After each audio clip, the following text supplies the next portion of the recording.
It's 100 years since Australians and New Zealanders splashed out of the sea right here.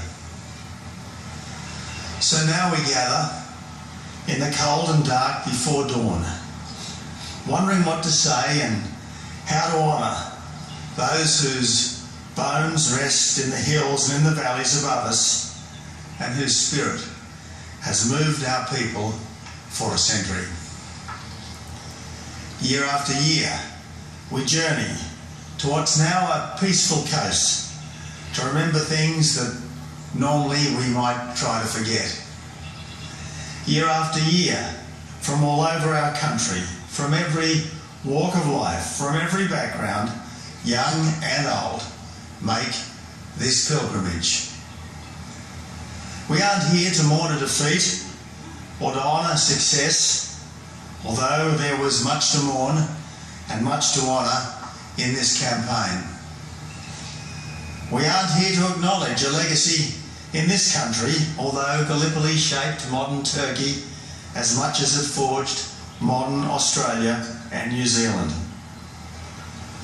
Few of us can recall the detail, but we have imbibed what matters most: that a generation of young Australians rallied to serve our country when our country called, and they were faithful even unto death.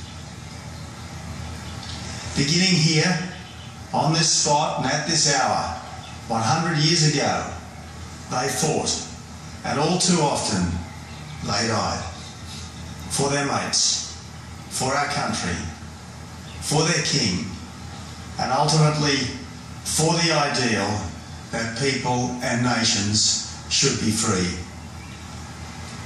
The first Anzacs were tradesmen, clerks, labourers, farmers and professionals. They were from every conceivable occupation, from every rung in the ladder of society, and from every point under the Southern Cross. Instead of landing here, they would have longed for the homes they'd left behind, the times they might have shared with their families, the backyard sport they could have played with their mates. But ordinary men did extraordinary things. They lived with death and dined with disease because that was where their duty lay. In volunteering to serve, they became more than soldiers. They became the founding heroes of modern Australia. If they had not been emblematic of the nation we thought we were, Anzac Day would not have been commemorated. From that time until this, in every part of our country, in every place where Australians gather, and in every military base where Australians serve. If they were not still emblematic of the nation we think we are, none of us would be here.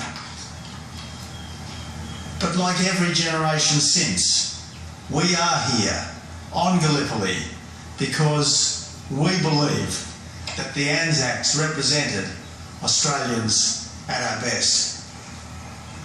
It's the perseverance of those who scaled the cliffs under a rain of fire. It's the compassion of the nurses who attended to the thousands of wounded. It's the conquest of fear, often through a larrikin sense of humour. And it's the greatest love anyone can have, the readiness to lay down your life for your friend. It's this that's ennobled those Anzacs to all who have come after them. They face the hardest possible test, and they did not flinch. The Gallipoli campaign was a failure, of course. The only really successful part was the evacuation. But the survivors of Gallipoli and their reinforcements went on to become some of the world's finest soldiers. The Australian and New Zealand Mounted Infantry spearheaded the British Army that captured Jerusalem and Damascus.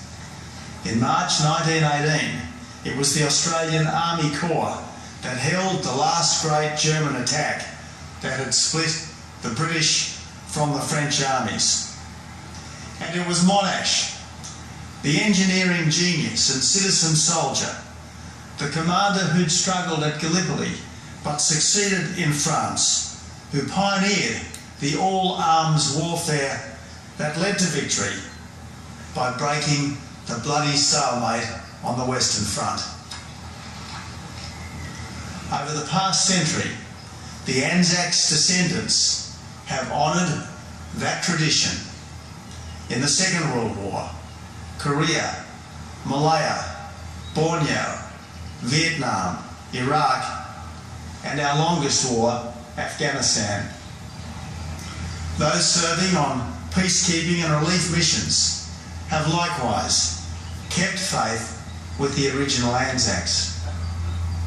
Even now, our armed forces are serving in the Middle East and elsewhere, defending the values that we hold dear.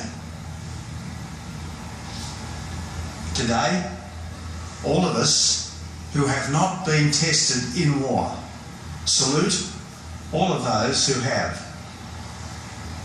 Most of us have never worn our country's uniform. We have not climbed the steep cliffs of Gallipoli. We have not trudged through the snow of Bullecourt. We have not struggled through the mud of Passchendaele. We have not experienced the horrors of Hellfire Pass, or fought through the jungles of Kokoda or Vietnam, or shaken the Oruzgan sand from our clothes. We have not risked being shot out of the skies over Germany, or torpedoed in the Med or the Pacific. But we are the better for those who have. Because they rose to their challenges, we believe that it's a little easier for us to rise to ours. Their example, we believe, helps us to be better than we would otherwise be.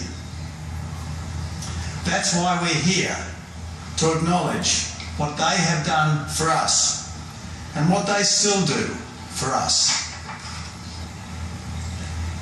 The official historian, Charles Bean, said of the original Anzacs, their story rises, as it will always rise, above the mists of ages, a monument to great-hearted men, and, for their nation, a possession forever.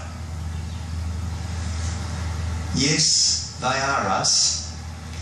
And when we strive enough for the right things, we can be more like them. So much has changed in 100 years, but not the things that really matter.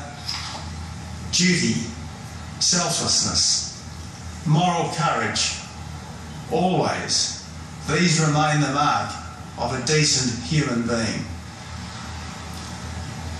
They did their duty. Now let us do ours. They gave us an example. Now let us be worthy of it. They were as good as they could be in their time. Now let us be as good as we can be in ours.